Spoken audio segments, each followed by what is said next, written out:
Guys আমরা চলে আসছিলাম রাশিয়ান সিটিতে। তো রাশিয়ান সিটিতে এসে ভাতের হোটেল খুঁজে পাই না।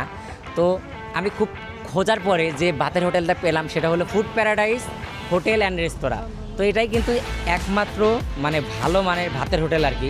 তো গাইস আমরা এখানে আসার পরে আমরা কিন্তু ম্যানেজারকে দেখতে পারলাম। তো এখানে মালিক আজকে নাই।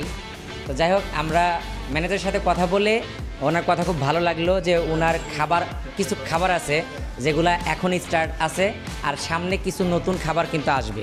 তো আমরা কিছু খাবার একটু ট্রাই করে দেখবো। সো গাইস টেবিলে বসে পড়ি। আর এখানের টেবিলগুলো দেখলে কিন্তু মনে হয় যে না ঢাকাতে কোনো রাজকীয় হোটেলে বসে পড়ছি 5 স্টার কোয়ালিটির। অনেক একটা বড় এরিয়া নিয়ে কিন্তু রেস্টুরেন্টটা কিন্তু এসি করা আছে। টেবিলে কিন্তু আমাদের খাবার চলে আসছে অলরেডি। তো এখানে কিন্তু আইটেম আছে প্রায় 1টা 2টা 3টা 4টা 5টা 6টা 7টা। এখন কিন্তু এখানে 7টা আইটেম চালু আছে আর কি, শুধু ভাতকে কেন্দ্র করে। এটা কিন্তু স্পাইসি ফুড না। এবং যারা রূপপুরে আসবেন, যারা শুধু ভাতের হোটেল এবং খুবই ইউনিক, এখানে কিন্তু আরও কিছু প্রোডাক্ট যুক্ত হবে। এটা একটা নতুন হোটেল আর এগুলোর কোয়ালিটি কিন্তু আমার কাছে খুবই ভালো লাগতেছে। যদিও আমি এখনও খাইনি, তবে আমার কাছে মনে হচ্ছে যে এই রান্নাগুলো খুবই ভালো। গাইস এটা হলো মাছ ভর্তা আর কি। তো এটা কি মাছ ভর্তা? শুটকি। এটা কিন্তু শুটকি মাছের ভর্তা। আর এটা হলো মুগের ডাল যেটা, ও মুড়িঘণ্ট। এটা কি মাছের মুড়িঘণ্ট দেখে এটা মনে হয় রুই মাছের মুড়িঘণ্ট। এটা ওইরকম একটা সেন্ট আসতেছে।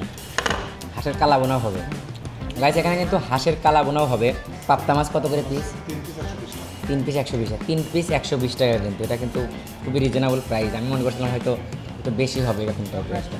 তো গাইস আমরা মাছটা খাইছি। তো এখন আমরা একটু এটা হলো কী মাংস? এটা মুরগি, তাই না? আচ্ছা আমরা তার রোস্ট আছে, এটা ঝাল রোস্ট, তাই না? অনেকে হয়তো ঝাল রোস্ট খাইছেন, ঝাল রোস্ট হয়তো দুধের রোস্ট খাইছেন, যেটা ভেজে তারপরে করা হয়, কিন্তু এটা হলো ঝাল রোস্ট, স্পাইসি টাইপের হয় আর কি। দেখেন গাইস একটা জিনিস দেখেন, এখানে কিন্তু একটু সাদা নাই, মানে বুঝতেছেন তো? এটাও অনেক ভালো হয়েছে, মানে অনেক টেস্ট হয়েছে। গরুর কালাবুন আমরা ট্রাই করে দেখবো। পুরো মনে হচ্ছে ড্যাগের মাংসের মতো হয়েছে। এই রূপপুরে যদি আসেন তাহলে এই হোটেলে কিন্তু মাছ ট্রাই করবেন। ও ডালে কিন্তু আছে, ডাল তো আমাদের সিরাজগঞ্জের ডালের মধ্যে মনে হচ্ছে।